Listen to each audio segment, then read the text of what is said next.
In March 1929, the Federal Reserve told the country there was too much borrowed money in the stock market. It was not a hint. The board asked its own banks to stop lending to anyone who was lending to speculators, and it warned the public out loud. On the 25th of March, the market dropped. 2 days later, one banker announced that his bank would put $25 million in to hold it up. It worked. The slide stopped. The cost of borrowing money to gamble with fell from 20% back to 8%. One man had overruled the Federal Reserve of the United States, and it took him about 48 hours. Here is the part that gets left out. That banker sat on the board of the Federal Reserve Bank of New York. The institution trying to stop the boom had the boom's best salesman inside it. And in the same spring, quietly, another man began opening accounts with more than 100 different brokers, so nobody could add up what he was doing. He was betting the whole thing came down. One of them was selling America the boom. The other was betting it ended. It destroyed them both. The banker is Charles Mitchell, and what he ran was not only a bank. National City Bank took deposits and made loans, the way a bank does. Bolted to it was a second company that sold securities. Same name over the door, same building, same customers. So the institution holding your savings also employed a sales force whose job was to sell you stock, including stock in the bank itself. His salesman moved about $650 million of it. That is the machine. Not a mood, not a mania, a payroll. We wanted to tell you how many salesmen there were because a number lands harder than a word. We could not find one that traces back to anything, so we are not going to give you one at all. There was a sales department.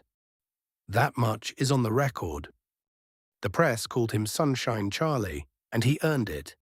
He told people to buy in public constantly for years. In April 1929, he merged his way into the first American bank, worth more than $2 billion. Now cut across the table. Jesse Livermore is doing the opposite, in the dark.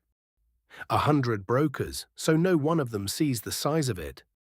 By spring, he is down more than $6 million on paper, waiting for something that has not happened yet. One man is loud on purpose. The other is quiet on purpose. 5th of September, 1929. A forecaster called Roger Babson stands up at a business conference and says it plainly. Sooner or later, a crash is coming, and it may be terrific. He tells people to pay off their loans and stop buying on margin. The market fell about 3% that day. The papers named it after him, the Babson break. And then it went back up because the most famous economist in America answered him. Irving Fisher said stock prices had reached what looked like a permanently high plateau. Fisher was a professor at Yale. Babson sold newsletters. Here is where the tidy version falls apart. Babson is the man history files under he saw it coming. So we went and read the whole speech, and it is the opening line that gives him away.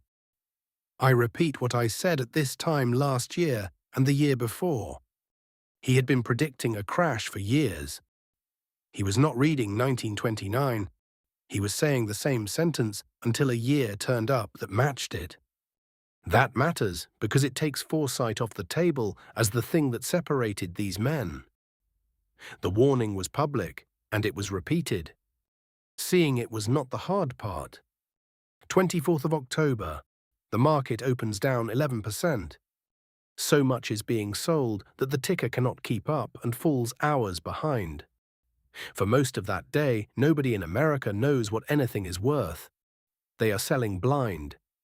At lunchtime, the biggest bankers in New York meet to stop it. Morgan is in the room. Chase is in the room. Mitchell is in the room. They put money together and send one man onto the floor to bid loudly above the market to show the country somebody still believed. He bought steel. It held for a day. 29th of October, it goes anyway. And across the table, the position comes in. Livermore's profit was reported at about $100 million, and reported is all it has ever been. It comes from the newspapers and the biographies. Nobody has ever produced a ledger, and we are not going to hand you a press figure as if it were one. What is documented is what it did to him. The papers called him the Great Bear of Wall Street, and the public blamed him personally for a crash he had only bet on. He got death threats and hired an armed bodyguard. He had been right, and it made him a villain.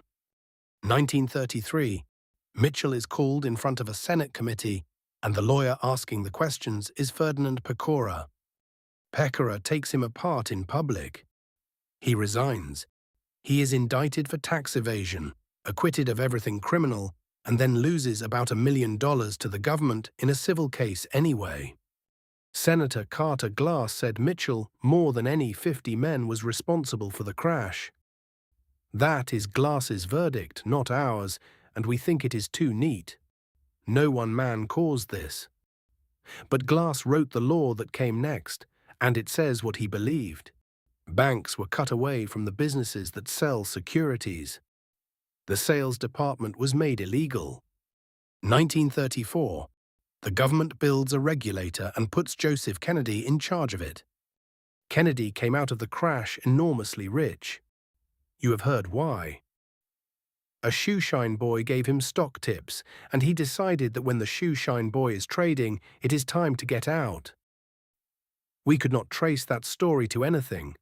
What the record supports is duller. He made it on short positions, into and out of the crash. $4 million in 1929, $180 million 6 years later. Set a thief to catch a thief. It worked. His rules are still the floor of American markets. They also finished Jesse Livermore. The new regime closed off the methods he had traded on for 30 years, and that same year he filed for bankruptcy for the third time. $84,000 in assets, $2.5 million in debts. In 1940, he took his own life. He left a note for his wife, and the line we cannot get past is 4 words long. I am a failure. That is the man who was right. Mitchell lived another 15 years. But in that same summer of 1940, his estate at Tuxedo Park went under the hammer.